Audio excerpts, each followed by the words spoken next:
On vient de l'apprendre en fait, Élise, ces deux Britanniques et ce Marocain qui avaient été faits prisonniers par les Russes, deux combattants britanniques et un combattant marocain. On entendait à la télévision russe hier, pendez-les, il faut les exécuter. Manifestement, ils viennent d'être condamnés à mort. Oui, exactement. C'est une information qui vient de nous parvenir et qui est reprise par tous les médias britanniques à l'instant. Ces deux Britanniques, Hayden Aslin, 28 ans, et Sean Pinner, 48 ans, ainsi qu'un combattant marocain, viennent d'être condamnés à mort. C'est donc le verdict d'un tribunal de Donetsk qui est tenu par les pro-russes et qui n'est pas reconnu à l'international. En fait, il y a un débat. Le tribunal a considéré que ce sont des mercenaires qui méritent d'être condamnés à mort, alors que les Ukrainiens soutiennent qu'il s'agissait de combattants ukrainiens et qu'ils devraient avoir le droit aux conventions internationales de la guerre. Voilà, pour lesquels sont concernés les militaires. Merci beaucoup, Élise, donc en direct de Londres. Vous restez avec nous, on va se retrouver dans une seconde. Parler de Kherson plus précisément. Vous parliez tout à l'heure, général, du Sud, ces offensives ukrainiennes sur le Sud. Vous verrez que la vie à Kherson est une vie sous occupation russe absolument abominable. À tout de suite. Allez, retour sur le plateau de cette émission. On a longuement parlé du Donbass en première partie. On va se concentrer sur des territoires qui sont déjà conquis par les Russes et que les Ukrainiens n'ont pas l'intention de laisser tomber. Et notamment tout près de là où vous vous trouvez, Antoine Bourdarias, un village qui a longtemps été sur la ligne de front. Nous venons d'arriver dans le village de Zeleniaï, à environ 15 km à l'est de Mykolaïv. Ce village, il a été occupé par les forces russes au tout début de la guerre pendant environ 3 semaines avant d'être repris par l'armée ukrainienne. Mais il s'est trouvé pendant de nombreuses semaines sur la ligne de front. Ce village, regardez juste ici, ce sont les restes d'une roquette qui a été parachutée sur l'école du village, roquette russe bien sûr. C'est toute une pluie de roquettes qui s'est abattue à la fin mars sur cette école de Zeleniaï avec des destructions très impressionnantes. Il y a toute une partie du bâtiment qui s'est effondrée sur elle-même. Aujourd'hui, heureusement, la situation est beaucoup plus calme dans ce village car la ligne de front a largement reculé en faveur des Ukrainiens. Elle se trouve désormais à peu près à une vingtaine de kilomètres au sud. Mais sur cette ligne de front, les combats aujourd'hui sont toujours très intenses avec beaucoup d'échanges de tirs et depuis environ une semaine, notamment des reprises de villages par les Ukrainiens qui veulent toujours garder cet objectif symbolique aujourd'hui d'espérer reprendre la ville de Kherson qui, vous le savez, est aux mains des Russes depuis le début de la guerre. Mais ils nous disaient, les militaires qui nous ont escortés ici, qu'en l'état actuel des choses, ils n'ont pas assez d'armes et pas assez de munitions pour y parvenir.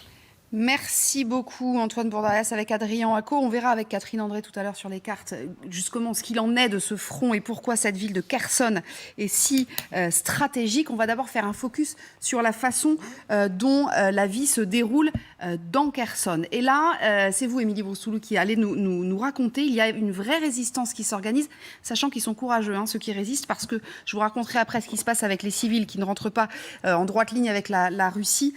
C'est particulièrement violent. En tout cas, il y a des premiers réseaux de résistance. Oui, vous le disiez, c'est plutôt dans le sud de l'Ukraine, donc du côté de Kherson. C'est une ville symbolique parce que c'est la première grande ville à être tombée aux mains des Russes au début du conflit. C'était au 7e jour de l'invasion. Et la résistance s'organise sur place, alors avec des façons violentes et d'autres non violentes. Donc on va passer d'abord aux actions plutôt pacifiques avec ces tags que vous apercevez de plus en plus dans la ville. On peut y lire « Vive l'Ukraine »,« Kherson, c'est l'Ukraine » ou encore « Faites confiance aux forces armées ukrainiennes ». On trouve aussi des visages connus qui sont placardés dans la ville. Alors, ceux que vous voyez là, ce sont les visages des animateurs d'émissions russes. Et on le voit à chaque fois écrit en dessous. Espèce de menteur, pour rester poli. D'autres messages qui sont là beaucoup plus violents, comme ce que vous allez apercevoir sur ce lampadaire à tous les occupants et ceux qui soutiennent leur régime. Nous sommes tout prêts et déjà à l'œuvre à Kherson.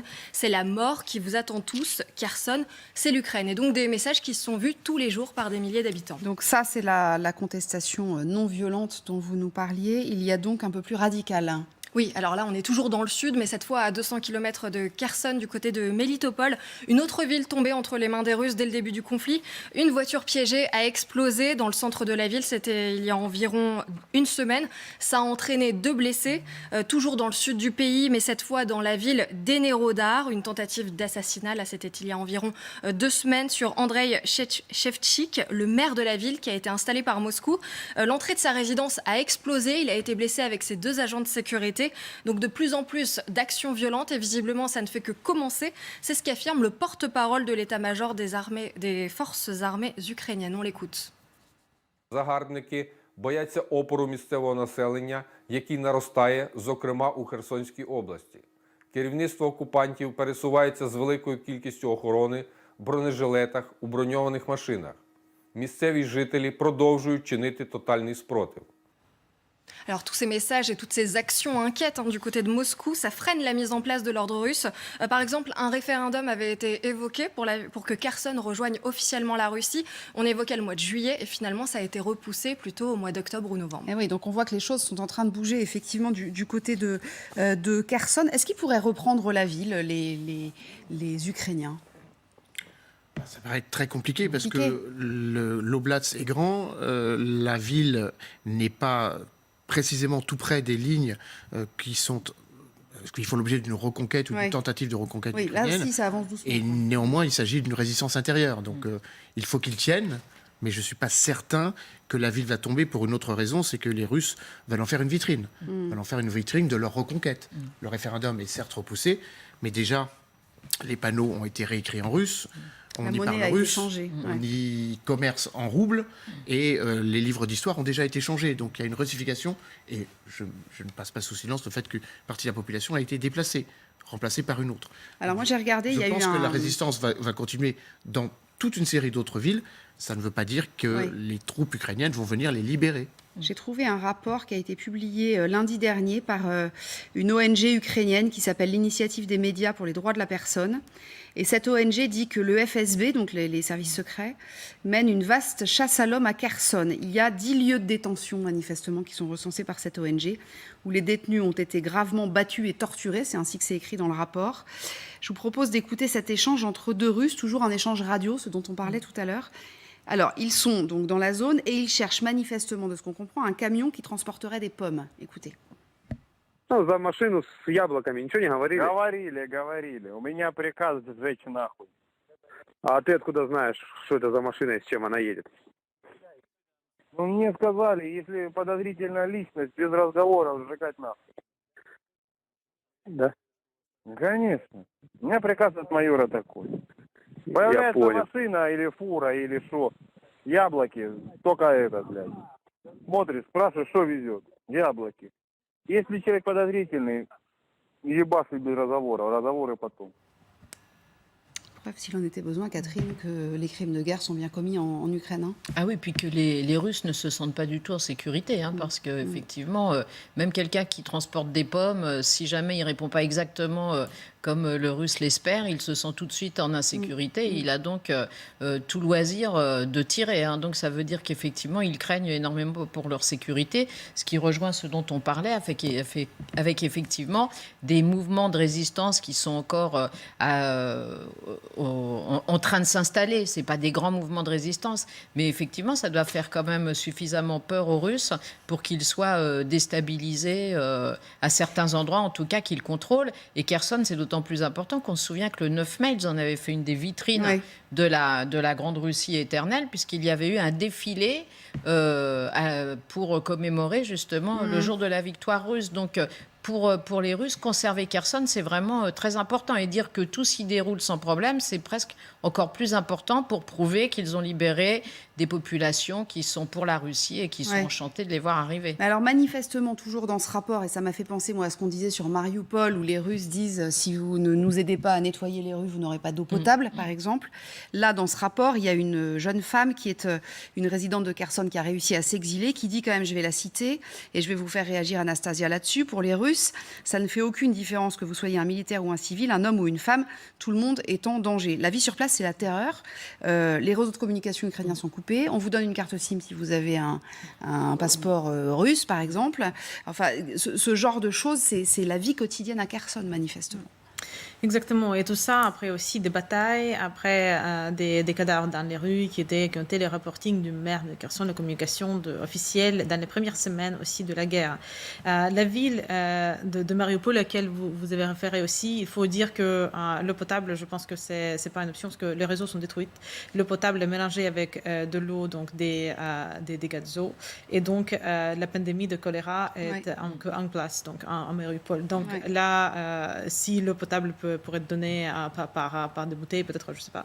Mais les troupes russes ont bloqué toutes les sorties de la ville. Donc l'intention, c'est bien de s'assurer que la plupart, ou toutes les personnes qui peuvent mourir, de 5 000 à 120 000 personnes qui restent toujours dans la ville de 400 000 habitants de Mariupol, qu'ils meurent quand même. Donc dans ces conditions absolument affreuses, parce que du coup, on parle des cadavres qui se décomposent sous les ruines des bâtiments dont 99% ont été détruits. Donc là, pour tout ce qui concerne Melitopol ou Kherson, oui, ce sont les conditions qu'on a vu déjà jouer et rapportées dans plusieurs rapports de l'ONU et de différents ONG ukrainiens à les Crimée, mais aussi dans les territoires occupés de Donetsk, de Lugansk. C'est la même chose, c'est la même situation. C'est toujours la même situation. Ça commence par ce que les Russes appellent le nettoyage, donc les tueries du coup de tous les activistes, les journalistes et aussi les leaders locaux qui, en Ukraine, ont gagné de l'importance depuis la réforme de la localisation du pouvoir. Mais ça veut dire, Michel Polaco, ça veut dire que les Russes deviennent une armée d'occupation. Or, au début de la guerre, on avait dit, ils ne sont pas là pour être une armée d'occupation, ils n'en ont pas les moyens. C'est justement la complexité, je dirais, de toutes les guerres. C'est que avancer, c'est gagner du terrain, et notamment gagner des villes. Ça veut dire ensuite être capable d'y demeurer tout en poursuivant les opérations militaires. Or, c'est ça le plus difficile. Conquérir, avancer, quelquefois, c'est relativement aisé. En revanche, conserver la maîtrise d'une ville, arriver à traiter d'une manière correcte, et on voit qu'ils n'y arrivent pas, les populations qui demeurent, qui ne se sont pas enfuies, gérer les actions de résistance, etc., c'est extrêmement difficile. Surtout si vous devez le faire non pas dans une ville, mais dans plusieurs dizaines de villes. Oui, c'est ça. Alors, évidemment, pour les Russes, c'est pour ça d'ailleurs qu'ils ne pourront pas aller très loin, pour les Russes, déjà, cette partie de l'Est de l'Ukraine, c'est un gros souci. Et ça va leur demander beaucoup de monde. Et il est bien évident qu'ils ne pourront pas aller très très loin en Ukraine et occuper beaucoup de villes ukrainiennes, quitte à employer des méthodes violentes. Vous savez très bien, ça ne permet pas de durer. Ils pensaient arriver dans des zones, on l'a dit et redit, Catherine, où on les accueillerait avec des fleurs et des... Oui, et ils pensaient que ce serait au niveau de l'Ukraine en plus, que ça se passerait bien. Ils ont cru que leur opération de dissuasion, avec leurs 150 000 soldats à la frontière ukrainienne, ça allait faire peser une menace qui... amènerait le président Zelensky à baisser la garde. Oui, c'est ça. Or, c'est raté. Et à partir du moment où c'est raté, on est dans une opération beaucoup, beaucoup plus complexe. Alors, on va regarder sur les cartes avec vous, Catherine André, pourquoi ce front de Kherson, ce front du Sud, est très important. Ça fait plusieurs jours, et voire quelques semaines d'ailleurs, qu'on dit qu'il est mouvant. Effectivement, que les Ukrainiens reprennent un petit peu de terrain. Pourquoi est-ce qu'il est si stratégique que ça, ce front ?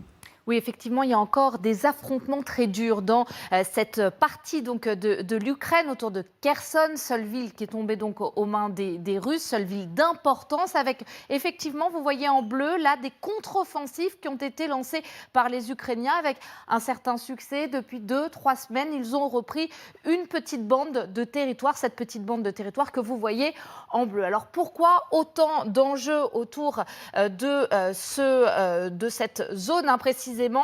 Parce qu'il n'y a pas très loin, eh bien, il y a le port d'Odessa. Et vous savez, Odessa, c'est le seul port du pays qui reste encore aux mains des Ukrainiens. Évidemment, les Russes veulent ce port d'Odessa. À terme, c'est l'un de leurs objectifs. Et pour s'en emparer, eh bien, ils doivent d'abord sécuriser cette zone. Mais vous voyez, les Ukrainiens ne se laissent pas faire. Et puis, il y a un autre enjeu autour de cette zone. C'est une petite ville, une petite localité, Nova Kakhovka.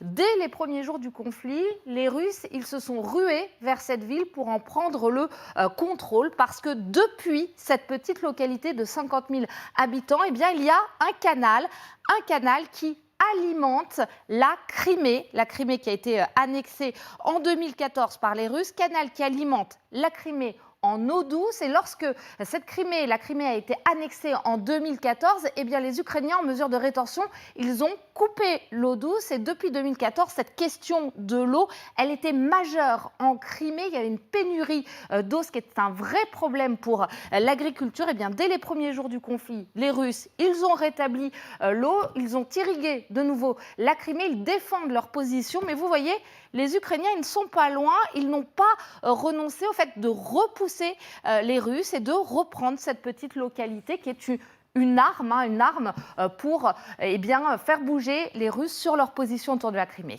Merci Catherine. Effectivement, on comprend